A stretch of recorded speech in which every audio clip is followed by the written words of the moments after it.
There are certain habits that if we build them very early in our life, they will stay with us and they will serve us quite well. One of those habits is that of consistent, daily, regular prayer, even multiple prayer during the day. The story from Daniel chapter 6 that we all well know is of Daniel in the lion's den.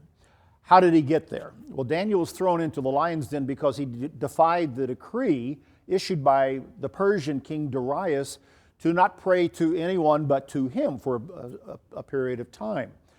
Daniel was working in the Persian court at that time, and he was kind of an underling to the Persian masters, but there was jealousy, and they were trying to trap Daniel. They couldn't find anything on him, no dirt in any of his records or embezzlement or anything that they had. His record was spotless. In fact, it says in Scripture that we shall not find any charge against this Daniel unless we find it against him concerning the law of his God. Quite a testimony. I wonder if all of us could stand up to that test. Hopefully we could. That there would be nothing found against us if anyone examined every aspect of our life except the fact that we were keeping the law of God. But that's what they turned on him when they passed this bogus law and the king decreed it. What did Daniel do when the decree went out that you couldn't pray to anyone but to the king? Well, in chapter 6 of Daniel, it says in verse 10 that when Daniel knew the writing was signed, he went home.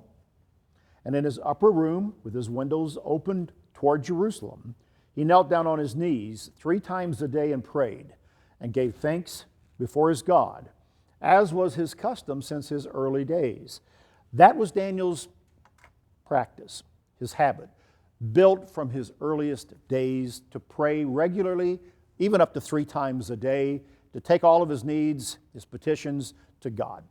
And Daniel was not going to let any law, any decree of the king, or anybody's personal disfavor cause him to stop doing what he had already been doing, and that was to pray. He took it to God. Build those habits in. Psalms say that David himself prayed 3 times a day. It's a good thing to do, to build that habit, to pray without ceasing. We don't know how many times we might need to take something before God. We don't know exactly what it is that God will answer, how or when He will answer our prayers. But don't let anything crowd out prayer. Don't let any obstruction cause us to not pray. And as Daniel was bold enough to go to God even at risk of his own life, and you know the story, he was thrown into the lion's den. God protected him at that time. God will be bold for us as we are bold for Him. Build that habit and don't let anything stand in the way. Take it to God. Let's be daily. Join us next time.